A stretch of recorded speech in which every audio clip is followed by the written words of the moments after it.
And so the first time that I do non-evaluative encouragement or I don't validate them the way that they expect me to, they're a little shook by it or they're a little confused by it. Kids will bring me their report cards, for example, and I'll say, "You really wanted to show me that," or "You really felt proud of yourself," or even "You worked really hard for those grades," like I said earlier. And they're like, "Why aren't you telling me I'm so smart?"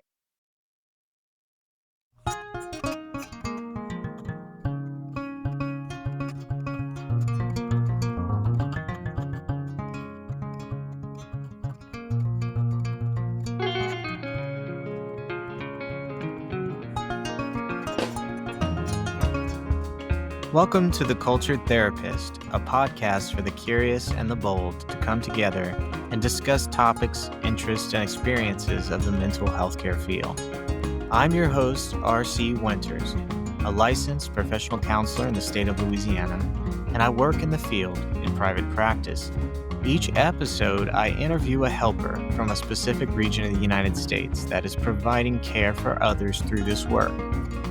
And we take the time to get to know them and the topics they feel therapists, clients, and the public at large might benefit from hearing more about. With so many topics to choose from, there is bound to be something here for everyone.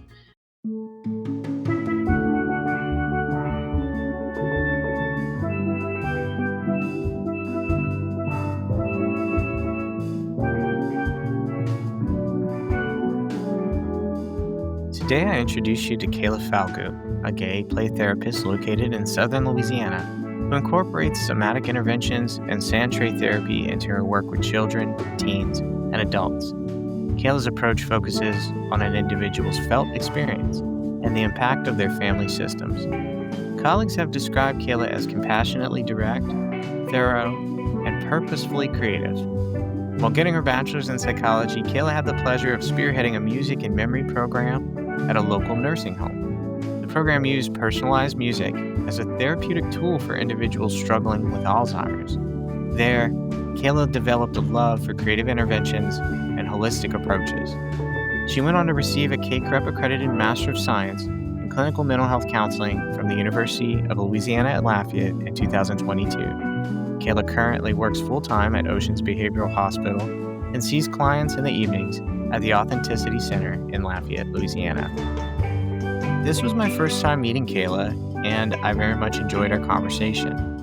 We focused on much of the topics mentioned already in her introduction, and I especially enjoyed learning about the music and memory program for Alzheimer's patients and the somatic side of play therapy. For her topic, she centered on the 3 things she wanted everyone to know about what happens in the room during play therapy. So pull up a comfy beanbag chair. If you're outside, maybe put your bare feet in the grass, or if you're lucky, into a big, warm pile of sand, and cozy up with a nice cup of hot tea or your preferred gentle beverage as we explore Kayla's work in the embodied and affirming world of play. Let's jump in. As a child, I really wanted to be a pediatric doctor. I was the oldest of 6 kids. So I had 4 little sisters, and 2 older sisters. And so I was always around babies. And I think I really enjoyed that kind of caregiver role. And babies are very cute, obviously. But as I got older, I realized that I wasn't very good at science. It was not a strong suit for me. But I was really excelling in the arts and in English and kind of leaned into that. And realized I still wanted to do something in the caregiver role or something that helped me give back to people. But it felt like counseling would be a good marriage of those 2 ideas. Like it would allow me to lean on my strengths, but also help people. And having that many sisters, we kind of were each other's therapists growing up. And I just thought about people who didn't have siblings or weren't very close to their siblings. And that really struck a chord with me. And so I think initially I was like, I really want to be the big sister that people didn't get to have. Were there particular groups of people that you were drawn to helping? So when I went for my bachelor's degree in psychology, I think I was pretty open, but I felt myself drawn to like more severe cases, I would say. And I ended up getting an internship in a nursing home. And so I was able to run a music and memory program there. And I loved it so much. Basically, they would get these iPods and I would make personalized playlists with their families on the iPods. And we would choose really specific songs, like music they listened to at their wedding, music their parents listened to growing up. Even one iPod, the person was in a band and the family was able to find a record that his band made and transform it into an iPod for him. And the purpose of the program was to help people with Alzheimer's and dementia who are having a lot of behavior problems. There's an anger to the disease process, especially as you get later on in the process. So the purpose of the iPods were to not only bring them joy, but to make them more comfortable, to help them through those moments where they were struggling. And a lot of it I found actually would bring back their memories. So before listening to the music, they might not remember the names of their kids, and then they would listen to it, and all of a sudden these memories are just kind of coming back. And I think there's so much memory in music and that we connect with, right? And I just really found a love for creative interventions at that time and a creative approach to helping people. And the program also helped them to not have to take their as needed medications for anxiety or different things like that. And I just felt like that was really powerful. And I really enjoyed this holistic approach to treatment with them in particular. And so I thought, maybe I wanted to work with the elderly for a while. And I really enjoyed that for a while. So they pulled on my heartstrings, and I actually only wanted to work with adults when I started the program, my master's degree. I did not want to work with children at that time. Then something shifted, and at some point you became aware of a connection to working with children? Yeah, I think at the time, the idea of holding tiny kid trauma was so scary to me. And I think I didn't feel strong enough. I didn't feel like I wouldn't be able to take it home with me. I think it was just kind of scary. And when I worked with adults, I realized that's exactly what I'm doing in a different way. So I'm working with these adults on things that were wounded in them when they were a child, or, I'm helping heal their inner child in a way in the therapy I was doing with them. And so much of what adults struggle with is tied to attachment wounds and early childhood memories and, who the world told them that they were supposed to be. And something clicked for me that I was like, wow, if I worked with children, I would be helping them at the source at the time that this is happening. I would be essentially like at the root with them and in it with them. And something about that felt really powerful and important. Beth Moore was my supervisor at the time when I was doing my practicum at More Wellness. And she just kept telling me, Kayla, you're a play therapist. You're a play therapist. And I didn't know what she meant at that time. But now that I've met other play therapists in the area, I think there is a playfulness, a quirkiness, a creativity, a non judgmental attitude that just comes with people who are naturally good at working with children and play therapy. And I think she saw that in me before maybe I saw it in myself. And so I get it now and I own it now, obviously. I'm like, yeah, I am. I'm a play therapist. And so I think with her encouragement and kind of making these aha moments for myself, I took the play therapy class, started working with kids, and just really found a love for it. That's awesome that you found something almost accidentally, and you were guided there by somebody who saw your potential, but they also saw something in you that suggested that population, those children that need a listener, a nurturer, there must be some nurturance in you, is what I'm hearing. That's Mhm. a big part of your personality. Yeah, I would say so. Yeah. And I think my play therapy training made me a better therapist for adults in a lot of ways. Because I think most trauma treatment is rooted in play, even if we don't realize it. Because the nervous system doesn't speak a cognitive language, it speaks a felt sense language. And a lot of what we need as a felt sense is rooted in play, or we need to reach through playful experiences. So even if you think about EMDR, it has a playful element to it because you're using your imagination, and internal family systems, very playful. You're using these characters essentially in your own story. And so I think that has really influenced the kind of therapist I am to adults as well. It sounds like you have a strong understanding of the different ways that you have conceptualized your role and the thing that you enjoy doing. Are there any other roles or hats that you wear besides counselor or play therapist? Hmm. Oof. Yeah. I don't know why that made me emotional. Yeah. I'm a girlfriend, a partner, a sister, a daughter, a nurturer, I guess. Even when I don't want to be in a way, a friend. Yeah. I guess an important part of my story too is that I don't just work with children and adults in private practice. I work full time at Oceans Behavioral Hospital on the adult psychiatric unit. And I think I bring a lot of who I am there to people who really need who I am, if that makes sense. Just from talking with you, it does. It makes a lot of sense because I can tell that you make a space for someone and you do it gently. Mm. Maybe I'm getting some direct gentleness. Yeah. Is that a fair assumption? Yeah. Tell me about your expectations for where you'd like to see your work go. I think I'm taking so long to answer because it's kind of it's a day by day unraveling, I think.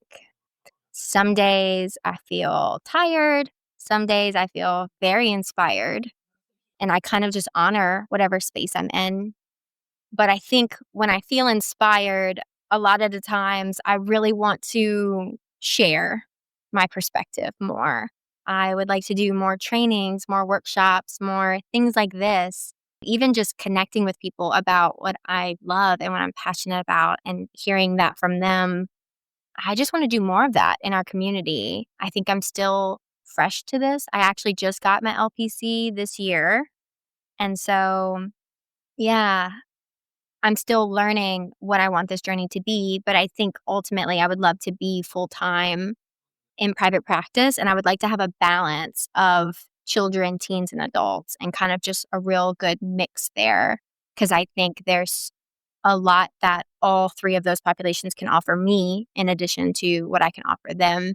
And I really enjoy working with all of them. What are some of the different ways that you found this practice, this role of nurturer challenging? Hmm.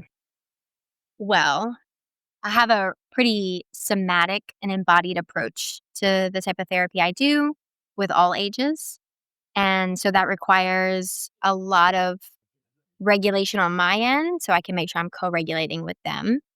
It requires a lot of attunement to myself and to them and their felt experience. When you say felt experience, for those listeners who may not recognize that terminology, what does that mean?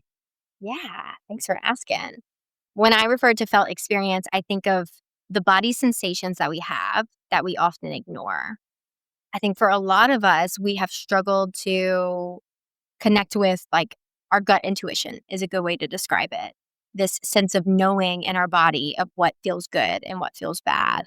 And I think for a number of reasons, trauma, attachment wounds, you name it, we've become disconnected from our bodies because it's overwhelming, honestly, to be aware of every body sensation that you have.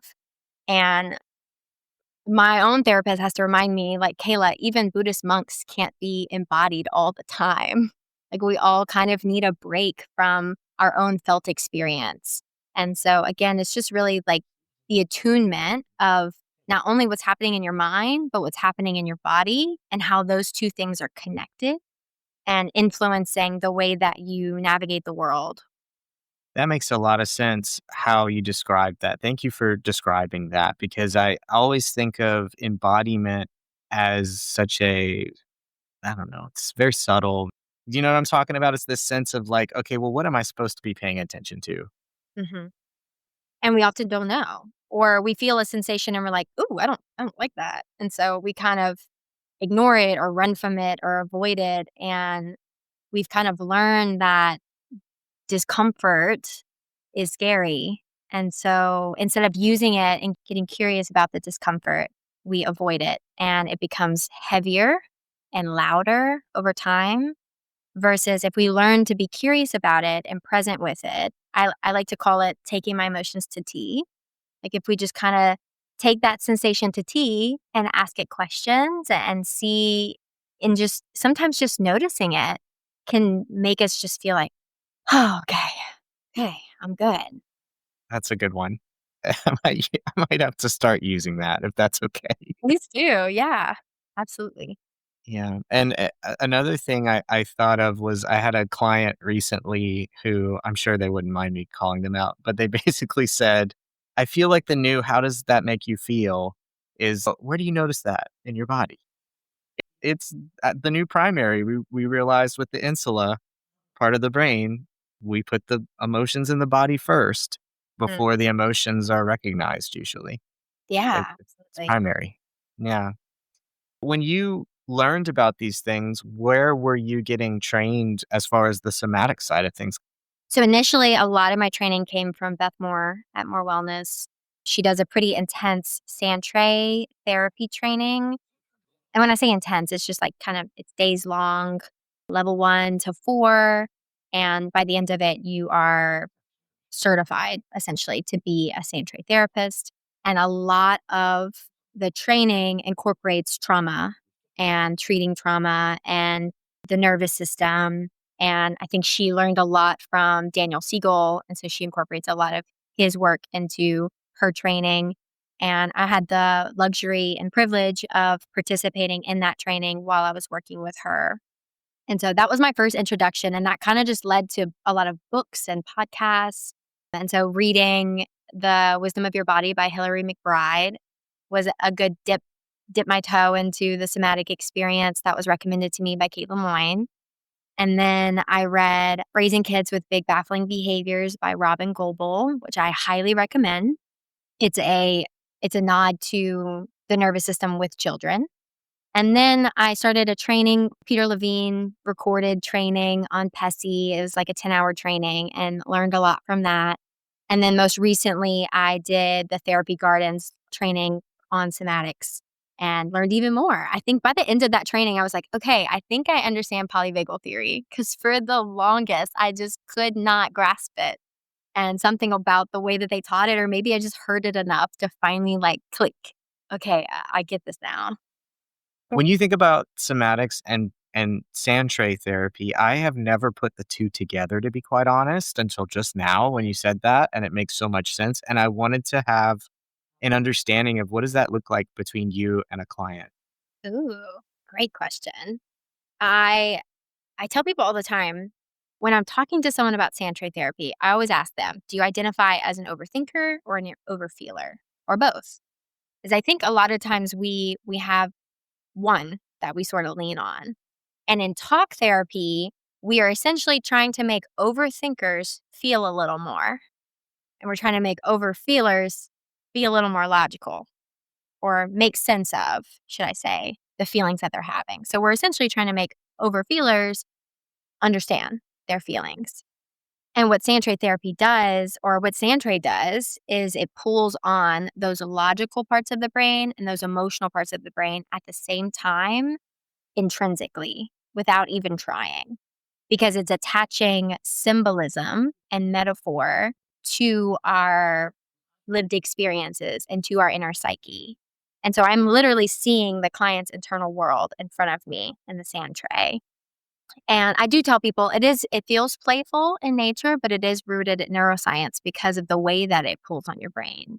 And what typically happens in sand tray is people will get insight they didn't expect and they will have a visceral reaction to that insight.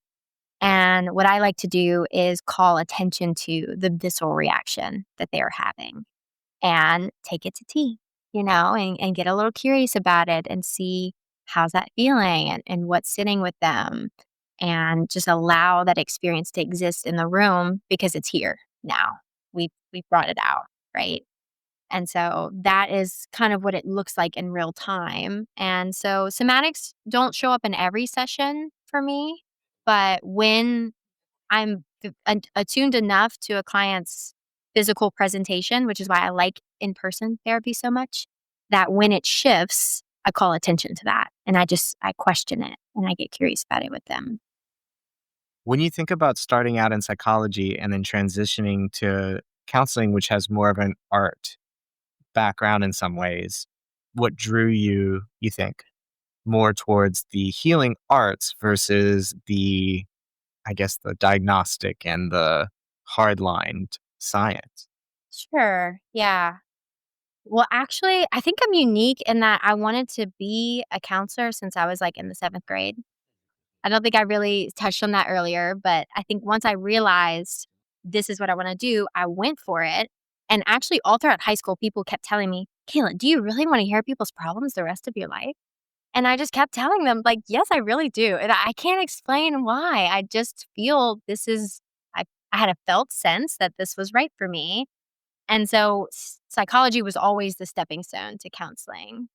I got a minor in English, and so there were times where I was curious or I questioned myself, like, do I maybe wanna be an English teacher? Do I maybe wanna take that approach to art? So I think I was feeling that sense of I want to be able to use my artistic skills or my creativity in the work that I do, and I'm not sure how I can do that in counseling yet. Because at that time, when you're taking psychology courses, they don't talk about Sandtray therapy and play therapy and somatics. And I think too, when I took the research class, I really realized I didn't wanna do research on, like, rats and crawfish. I wanted to do research on human beings and their human experiences. And that, I think, also clicked into place for me of, "Okay, yeah, this is the right path for me." So I ask everyone who comes if they have a topic that they'd like to go into and discuss. Yeah, I really wanted to focus on the power of play today because I think there is a you don't even wanna call it a misunderstanding, just a not knowing of what happens in the playroom. Parents send their kids to us and they're like, "Here." And they just kind of trust that things are happening. And even adults who've had play therapy as children will say, "All we did was play together." Or even if they had a sense that it was helpful, they couldn't articulate why. And so I think today I really wanted to shed light on like what is happening in the playroom and how is it working and what does that actually look like in real time. And so there are three skills in particular that I would love to talk to you about and dig into today. And the first one is the idea of the child as the expert. So I feel like my role as a play therapist is to be different than everybody in the child's life. And so when they enter the play therapy room, they are the boss. They determine everything that we do and they have full control there. And my space is set up so that they can have full control and autonomy in a safe way. And so a lot of what I do in this space is returning responsibility to them because kids are constantly looking to us for guidance and help. And so they'll say, "What should I play with?" Or "What am I supposed to do?" You know? And I'll let them know, like, "That is up to you to decide. That's something you get to decide here." And I think the idea of them having a space where they have complete autonomy is so good for kids who are well, one, for children who have a history of trauma where they had no autonomy. It's a way to take back their power, to take back their confidence, their sense of self. And two, it's really good for kids who are struggling with identity or sense of self. Maybe they don't know what they want to play with when their siblings aren't around, or maybe they don't know what they enjoy to do. And so I call it special playtime. So special playtime is a time for them to have complete autonomy over everything that we do. And I always start sessions saying, you can play with whatever you want in here as long as we stay safe. And we talk about what it means to stay safe. And even developing that language in them early on, I think is important for children. And then also, I think the hardest part of my job is part of them being the expert is that I need to let them struggle. And this is very hard as adults to do. When you see a kid struggling, you really want to jump in and help, especially if they're getting frustrated. But as adults, we learn best from our own struggles and our own challenges. And I think we rob children of the opportunity to learn when we take those challenges from them. And so I feel my job is to sit with them in the struggle. And, sometimes they'll look to me and they'll say, "Can you help me with this?" And I'll kind of notice that they're asking for help. So I'll validate that they're asking for help, but I won't jump in to help them right away. I'll ask, "How do you want me to help you?" Or "What have you tried so far?" And just really highlight that, again, you're the boss here. And yes, I can help, but you're still going to have autonomy and control over the way that I help you. Is that tracking So so far? it is. It sounds like your main job in the room is to improve their self-esteem in the way of letting them know that they are in charge, but in a very specific way that sounds like it encourages their understanding of their capacity to be empowered while also being in control of their emotions is what I'm hearing as well in some way. Yeah. Yeah. And I'll highlight when they're having an emotion. I see that you're feeling frustrated. I mean, man, Play-Doh caps are so hard to open. I don't know who made Play-Doh caps, but it's like every day the Play-Doh caps. And yeah, I'll highlight, I see that you're frustrated. And I'm giving them the language to describe how they're feeling in the moment. And you'll notice them over time being able to use that language. Frustrated right now. And I'm like, yeah, you are. They don't always have, they don't have emotional language at all until they're taught it. And so part of my role is to teach them that emotional language, but also not to save them from their struggles and to give them a safe space to mess up and to learn and to be human with me. It sounds like when you're in that moment, you have the opportunity to give them a sense of an adult that is not a typical adult. Yes. And sometimes it frustrates them. Sometimes they're like, "Lady, why aren't you helping me?" And so it can be interesting for them to have a different experience with me where I'm consistent in the way that I show up with them, which develops a sense of safety. But initially, in those first few sessions, they have a tendency to be confused about what my role is and why I'm acting this way because I am being different than everybody in their life. That's a great way to say it. You're being different than everybody in their life. And so for the first time, they get to see themselves in a unique way as you being their mirror is what I'm also hearing. Yeah, yeah, totally. Hmm. So that was the first one. What is the second one that you spoke of? So the second one also leans into the idea of developing a sense of self and confidence, and it's called non evaluative encouragement. And so, with non evaluative encouragement, what we do is we point out or make an observation about the thing that they did that was so awesome. So, instead of saying, "You're so smart," we point out the thing that they did that made them smart. Or instead of saying, "You're so strong," we point out the thing that they did that made them strong. And so that could look like saying, "You worked hard for those grades," or "You picked that up all by yourself." And, I think as I see this a lot in schools. There's a lot of evaluative encouragement in schools or a lot of evaluative language in school settings. And I think that kids start to do things to please us more than they do it to please themselves. So if I'm telling little Johnny every day, like, "You are so smart," he's going to start to feed on that and he's going to start to look to me to build his own self esteem. And so when I remove that, or let's say I'm not in his life anymore because I'm not a part of his life anymore, that self-esteem is shaken or it's rocky because it's not his own. It's mine that I gave to him. And kids are funny too because if you tell them that they're smart or that they're strong, the first thing they're going to do is what adults do, which is, "No, I'm not." Because let me tell you about this one time that I did something that was so stupid because they don't actually believe it about themselves. But when you point out what they did to make them that way, they can't argue with you because they can't say, like, "No, I didn't pick that up. They just did it." Or, "No, I didn't figure that out," because they just did it. And so it starts to develop this sense of inner confidence that a lot of kids are lacking or a lot of human beings are lacking. because we've gotten so used to this evaluative encouragement in our lives. And so the first time that I do non evaluative encouragement or I don't validate them the way that they expect me to, they're a little shook by it or they're a little confused by it. Kids will bring me their report cards, for example, and I'll say, "You really wanted to show me that," or "You really felt proud of yourself," or even "You worked really hard for those grades," like I said earlier. And they're like, "Why aren't you telling me I'm so smart?" You know? Because everybody else that they showed the report card to said, "You're so smart."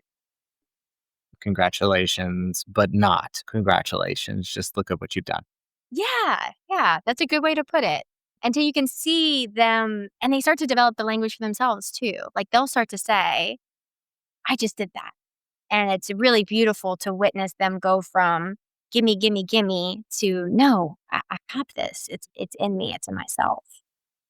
And I think so many parents and educators would benefit from learning about non-evaluative language and incorporating it more into their everyday lives.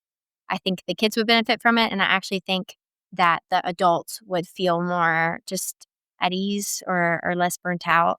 Because in a way, you're giving less of yourself emotionally in those interactions where you're just observing what a child is doing for themselves. Does that make sense? That does make sense. It would help against compassion fatigue or a sense of over investing a need to make sure you get it right, quote unquote. If you're just observing, you don't need to get it right. Yes. And it would create a even playing field for all the children because I think it's natural to have like favorites or to feel more drawn or more connected to certain kids than others when you're in those group settings like school or at home, even, and with your own children. And so I think if you took the evaluation out of it and just observed what they did, it would create like equality in a way or equity across the board with the kiddos. That makes sense. And then you would feel less bad for having more or less connections with the different children. Yeah, playing favorites is so typical in our lives. Like we know when we're kids, somebody's playing favorites around us. And it can be really uncomfortable because there's a sense here of like, well, why didn't I earn it or deserve it? And I imagine in your space, there are no favorites in a way. And there's probably the most fair playing field they'll get to experience in a way. Mhm. Yeah. So that third one that you talked about, what is the third one you'd like to bring forward? So the last one is the hardest one. So this is the way that we set boundaries with children. In play therapy, we call it limit setting. And so again, I set up my playroom so that I can limit set the least amount possible. That way kids have full autonomy. But of course, there are limits to things. I have 2 chairs in my room. Kids wanna jump from one to the other. That is not safe, right? And so the way that you limit set with kids is called the ACT model. And so the A stands for acknowledge the want, wish, need, or feeling. So in the case of jumping on the sofa, let's say at home, you would say, "I see that you really wanna jump on the sofa." That would be acknowledging their want. Then C is to communicate the limit. And what you want to do at this point is ground it to reality as much as possible. Because kids, the first thing they're going to ask you is, why? Right? So you just get ahead of that and you communicate why in a way that is grounded to reality and not just I said so because kids don't respond well to that because they want to know why. So I see that you really want to jump on the sofa, but sofas aren't for jumping, sofas are for sitting. So as you can see, you're really pointing out the reality, which is that sofas aren't for jumping.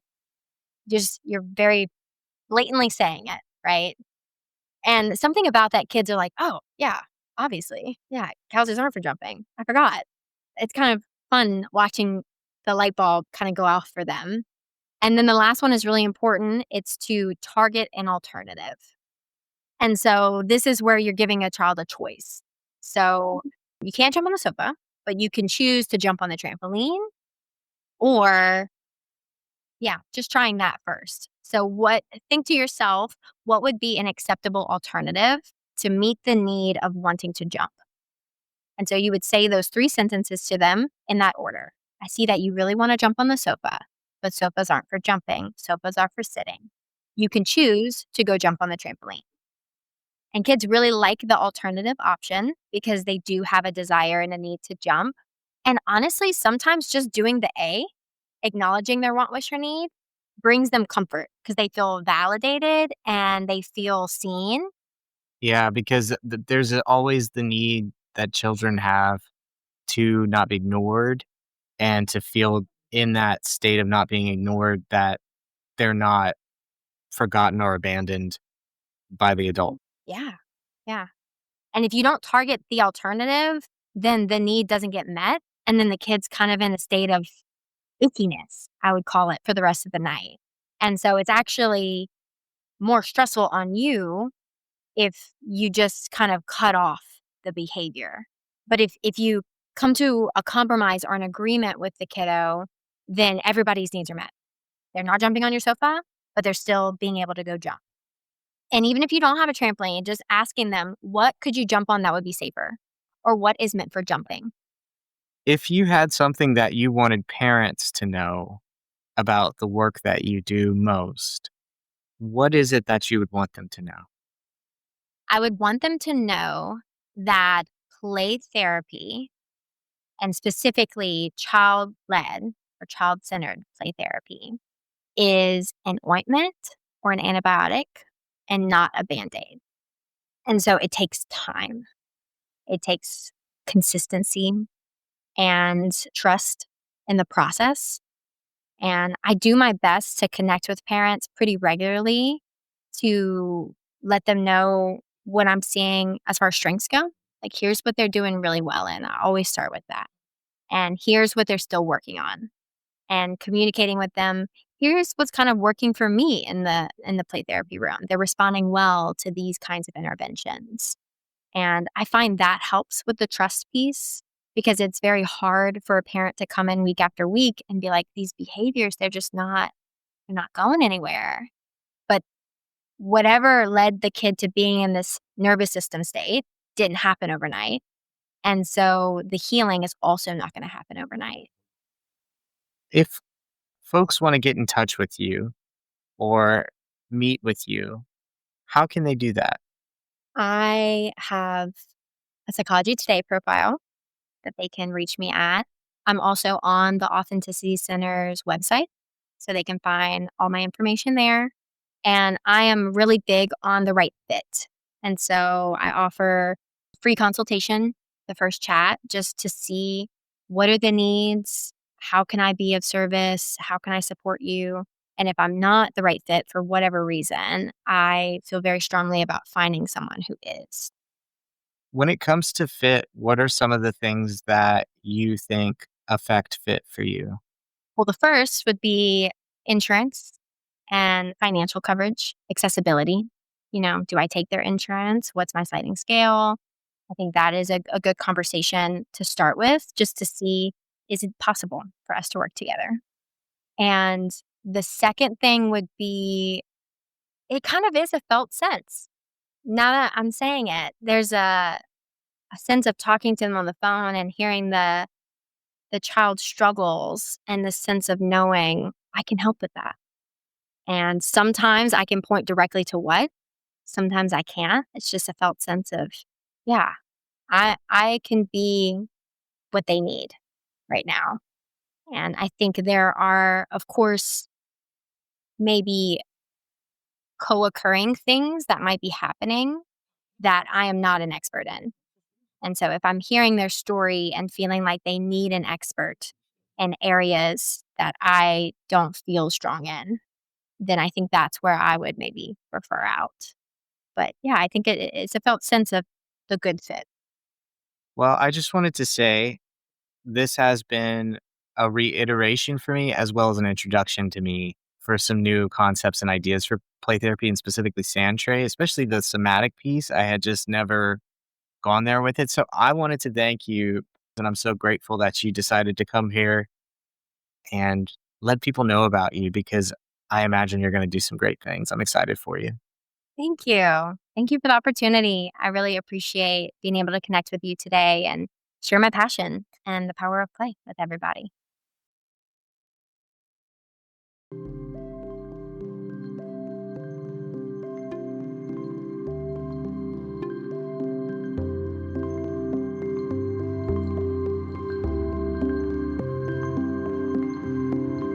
The Cultured Therapist is created, voiced, and edited by R.C. Winters, a licensed professional counselor in the state of Louisiana. It is meant as a tool both in an educational as well as advertising capacity for therapists and those in the mental health field to let future clients, current clients, others in the field, and the general public onto their experiences and interests.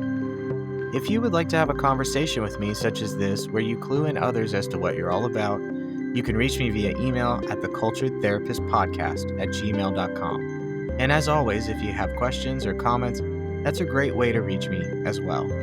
If you thought today's topic, the interviewee, or our format is worth recognition, please follow our podcast, leave a like or a review, and or please share it with any family, friend, colleague, or otherwise that you feel might get something out of this podcast.